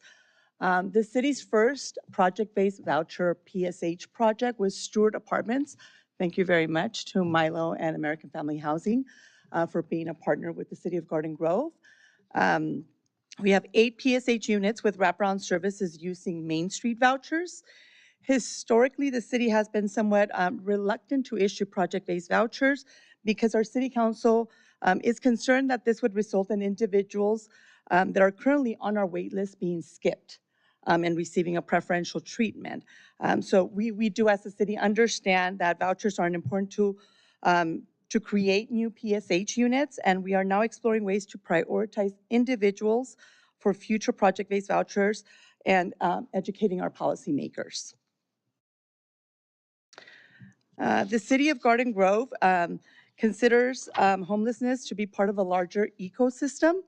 This includes vouchers, emergency shelter, transitional housing, agreements with various service providers for homeless prevention, rapid rehousing, rental assistance, mental health and medical services, and our Central Cities Navigation Center that opened earlier this year in partnership with the cities of Fountain Valley and Westminster.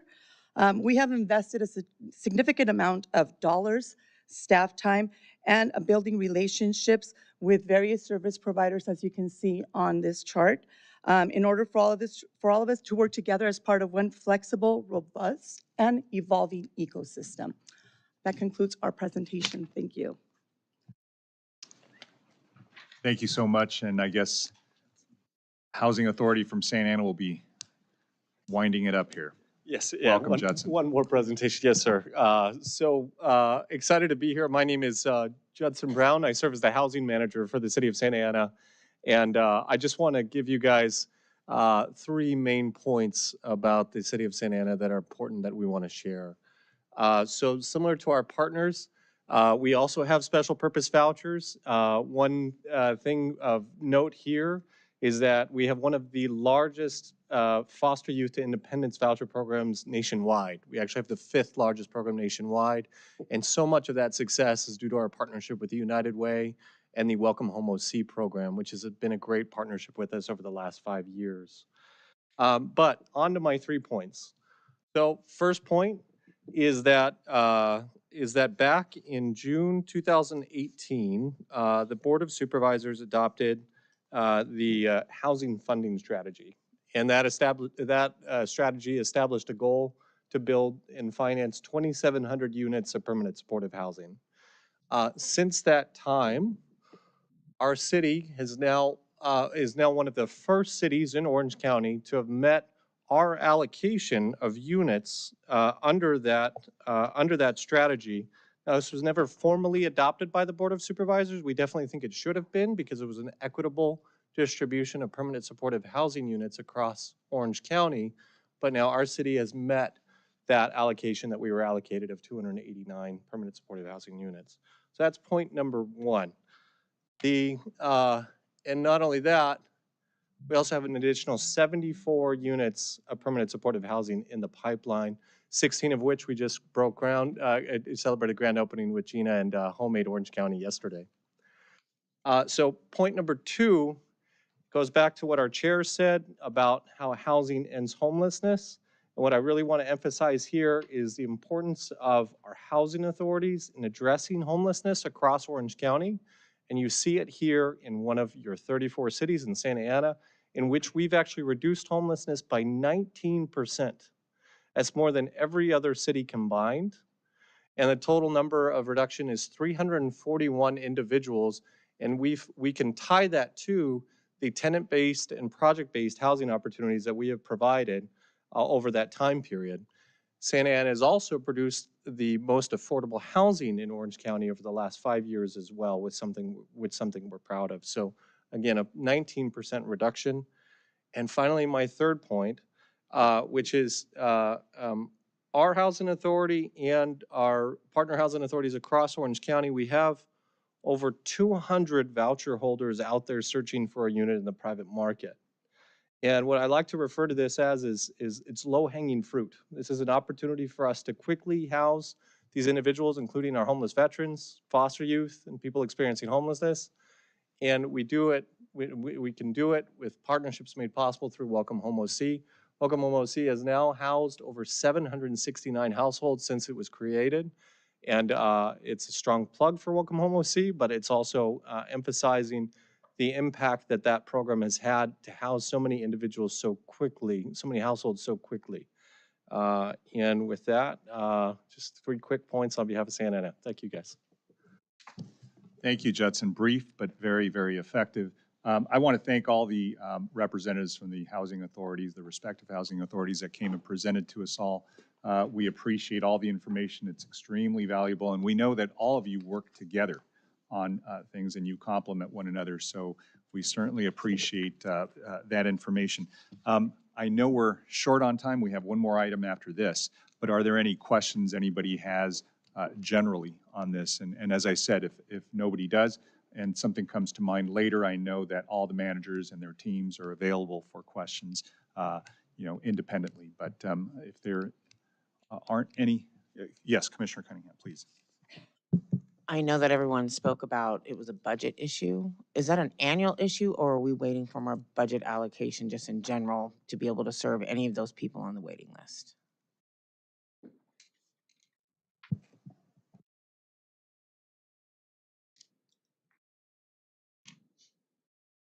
Yes, thank you for asking. It is an annual issue. We rely on the budget that Congress passes each year to determine what our funding is. As Congress delays the budget passage longer and longer, it becomes harder and harder for us to be able to strategize our leasing strategy, which is what kind of helps us along and determines our funding for the next year. And with the rising costs through rent increases, it also becomes a real issue. This year, we're hearing that there is a potential proration to our funds that we use to pay rent. And so that's a problem that each one of us is going to probably be faced with once that funding for this year is released. But again, because we're under a continuing resolution, we are looking at potentially up to June getting our funding numbers, and that's halfway through our calendar year. So that becomes a real problem for us. Thank you. And there's some contact information for everybody who spoke today, if you all want to take a snapshot of it or just have it in mind. I also want to, once again, thank you, and a shout out to Santa Ana. I think when we all do this, we have to make a concerted effort, and I think there was a concerted effort made early on, I think back in 2018, 2019, to make sure that we not only meet the deadline but exceed it. That's just the minimum threshold, and I think that's what we try to do there when I was there as council member and mayor, and I want to thank my colleagues there, my former colleagues there. So with that, thank you for those presentations, everybody. Let me go ahead and move along to our last item, which is our discussion item, and I'll go ahead and have the clerk read that item out. Item 7 is the Office of Care Coordination update, which includes updates on the Homeless Court Resource Fair, the 2025 survey, and Homeless Prevention and Stabilization Pilot Program. We have no requests from the public to speak on this item. Thank you, Madam Clerk. I'll go ahead and turn it over to Doug.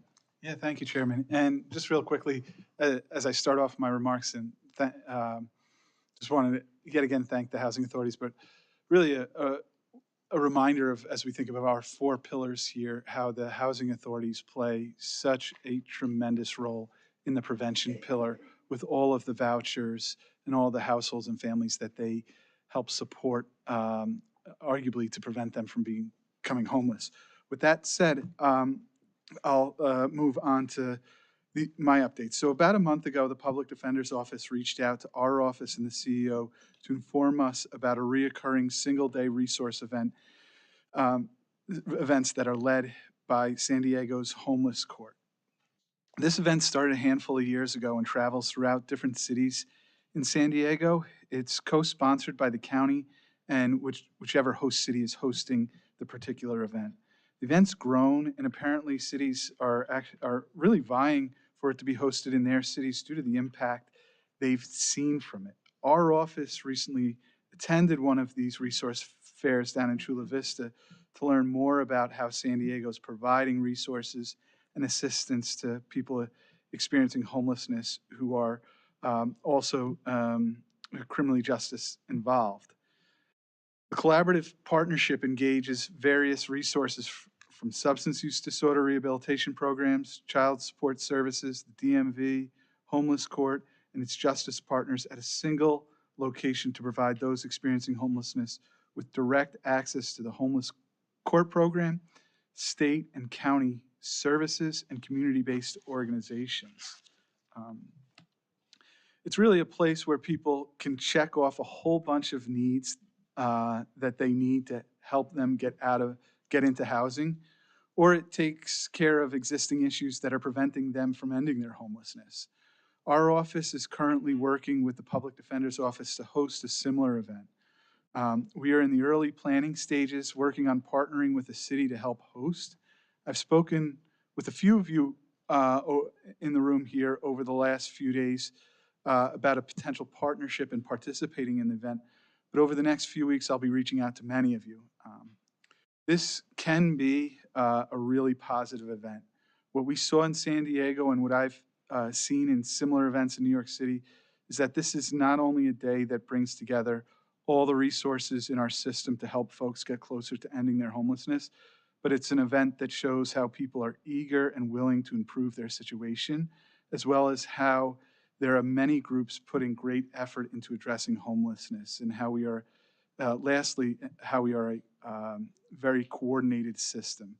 Very similar to the energy experienced at the deployment sites for the point in time count, people leave these events feeling re-energized about the work and the people we're trying to help. In the next few weeks, like I said, I'll be reaching out to many of you. Those of you that are interested in learning more or want to partner, feel free to not wait for my call and reach out to me directly. There is a lot going on in the homeless world, as we know, at the moment, and this is an opportunity to have a really positive event, as I mentioned here, both for the people we're trying to serve, but also garnishing the support and energy to show the larger community that there is a lot of work that's being done, and that with that work, it impacts many folks. Let's see. I'll quickly mention, as I've mentioned in our last two meetings, our office, in partnership with CityNet and Hub for Urban Initiative, are in the process of creating the 2025 survey, which focuses on understanding the interesting data point from the 2024 point in time count regarding people experiencing homelessness for the first time in the last year.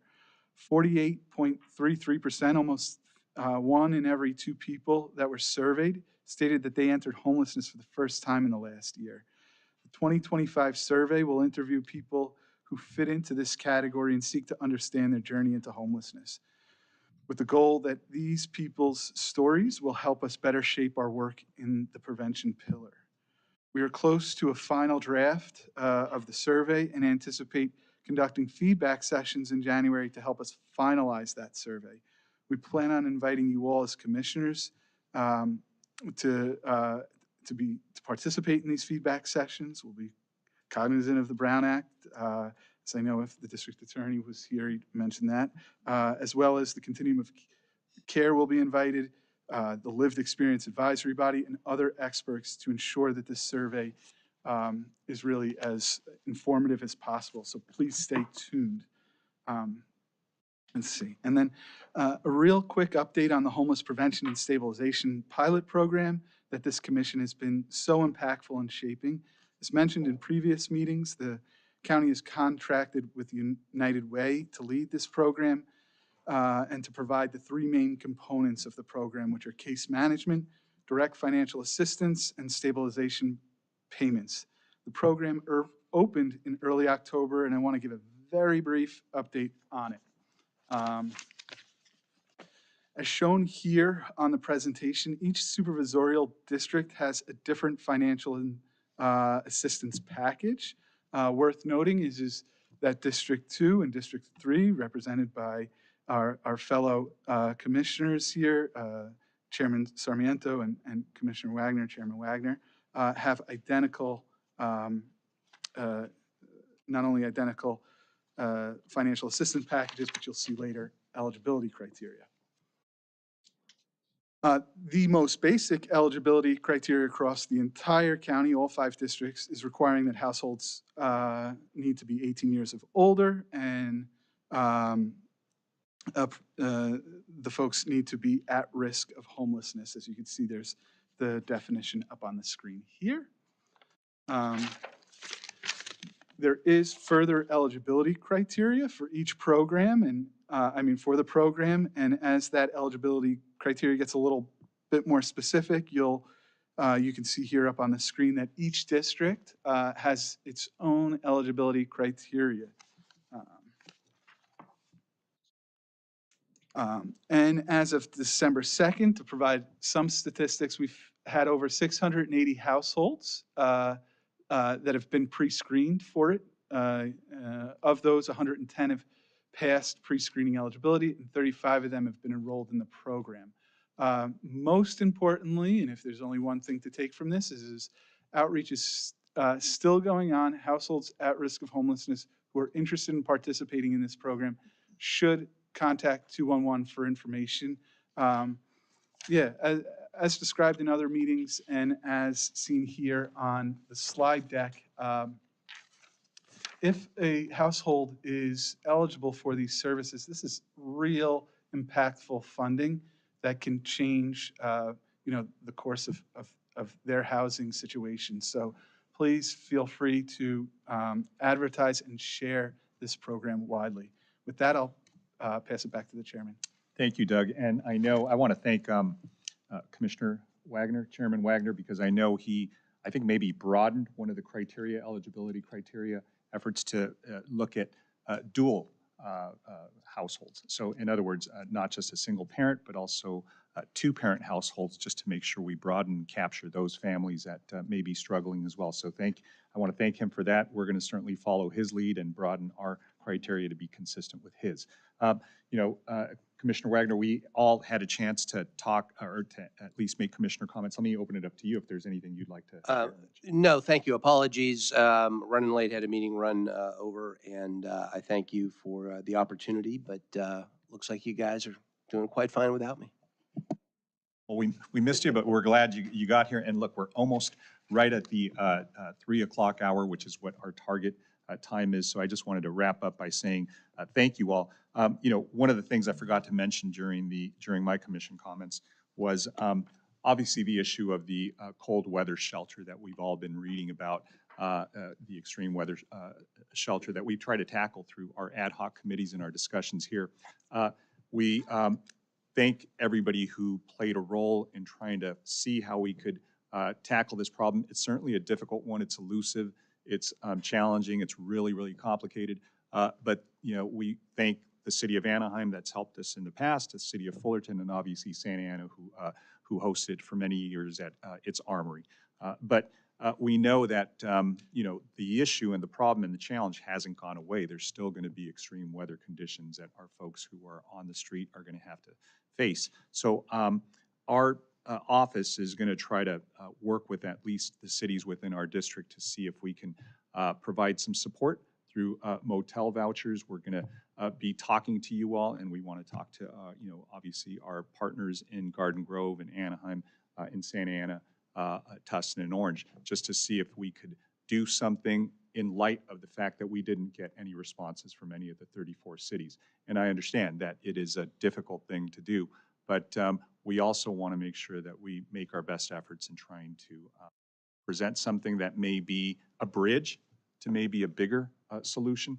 But at the very least, one of the things I took heart in was that when we were looking at the number of shelter beds that we have versus what we had in the past, we're looking at over 1,600 beds. So we're hoping that that's absorbed a lot of our population that are, struggling during these extreme weather conditions. But in the event that they do need another backstop, and maybe there is another possible solution through a motel voucher system, we at least want to research and talk about it and see if we can at least put some funds from our office forward on that. But more to come on that, but a lot of that was, again, born from the discussions that we've had here. So I want to thank you all for your efforts.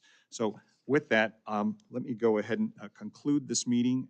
We're now adjourned till February 19th, 2025 at 1 p.m. Thank you all. Have a great holiday with your families. Enjoy your families, everybody.